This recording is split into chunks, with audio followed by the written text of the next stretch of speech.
آئیے میں آپ سب کو خوبصورت باتیں بتاتی ہوں، تو ویڈیو کو آخر تک ضرور دیکھیے گا۔ ایک بزرگ سے کسی نے پوچھا کہ عبادت کرنے کے لیے بہترین دن کون سا ہے؟ بزرگ نے کہا موت سے ایک دن پہلے۔ اس نے حیرت سے کہا کہ موت کا وقت تو معلوم نہیں۔ فرمایا تو پھر زندگی کے ہر دن کو آخری سمجھو۔ ایک زمانہ ایسا بھی آئے گا کہ لوگ اپنے رب کو بھول جائیں گے، لباس بہت قیمتی پہن کر بازار میں اکڑ اکڑ کر چلیں گے اور اس بات سے بے خبر ہوں گے کہ اسی بازار میں ان کا کفن بھی موجود ہے۔ رسول اللہ صلی اللہ علیہ وسلم نے فرمایا، کسی مسلمان کو ذلیل کرنا جو کسی مسلمان کو ایسی جگہ ذلیل کرے گا جہاں اس کی عزت کی جاتی ہے، تو اللہ اسے ایسی جگہ ذلیل کرے گا جہاں اسے اللہ کی مدد کی ضرورت ہوگی۔ حضرت علی نے فرمایا، وضو جوانوں کی طرح کرو، نماز بوڑھوں کی طرح پڑھا کرو اور دعا بچوں کی طرح مانگو۔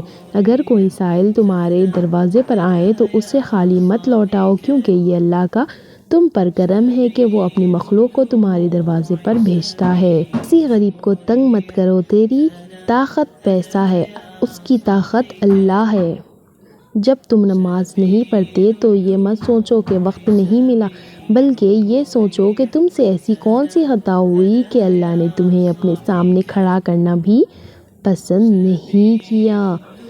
جس کو اللہ نے دعا کی توفیق دی وہ قبولیت سے محروم نہیں رہ سکتا، جس کو اللہ نے استغفار کی توفیق دی وہ مغفرت سے محروم نہیں رہ سکتا، جس کو اللہ نے شکر کی توفیق دی وہ نعمت سے محروم نہیں رہ سکتا۔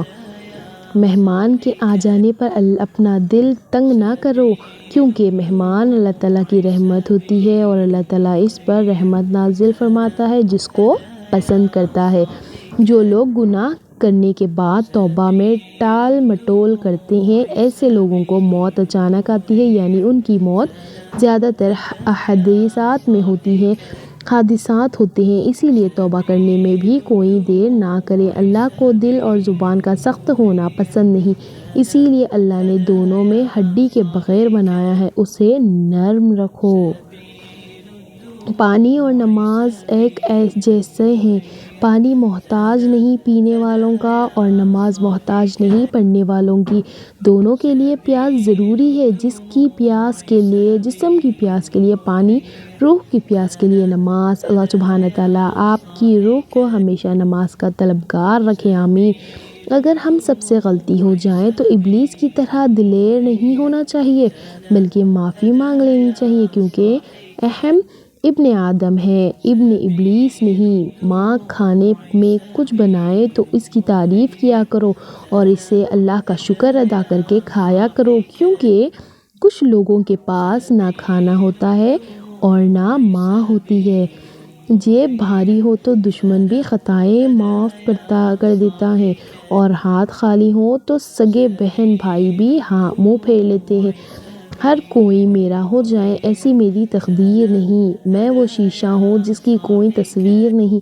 درد سے رشتے ہیں میرا، خوشیوں مجھے نصیب نہیں، مجھے بھی کوئی یاد کرے ایسا میرا نصیب نہیں۔ حضرت علی نے فرمایا، محنت کا پھل اور مسئلے کا حل رب دے دے گا، یہ مت سوچو کب دے گا، جب دے گا عالیشان دے گا۔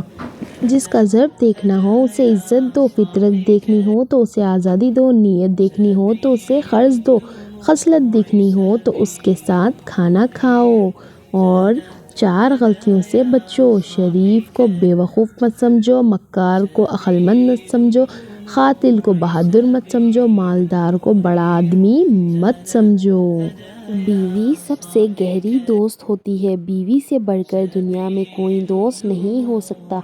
تجربہ یہ ہے کہ زمانہ افلاس اور مصیبت میں سب احباب الگ ہو جاتے ہیں اور ماں باپ تک انسان کو چھوڑ بیٹھتے ہیں، مگر بیوی ہر حال میں مرد کا ساتھ دیتی ہے۔ اسی طرح بیماری میں جیسی راحت بیوی سے پہنچتی ہے کسی دوست سے بلکہ ماں باپ سے بھی نہیں پہنچتی۔ اس سے صاف ظاہر ہو کہ بیوی کے برابر دنیا میں کوئی نہیں۔ وہی لوگ انمول ہوتے ہیں جو پریشانی میں دلاسا دیتے ہیں، عقل کی بات کرتے ہیں، ہمیشہ تنہائی میں اصلاح کرتے ہیں، کوئی لالچ نہیں رکھتے۔ ایسے لوگ قیمت سے نہیں بلکہ قسمت سے ملتے ہیں۔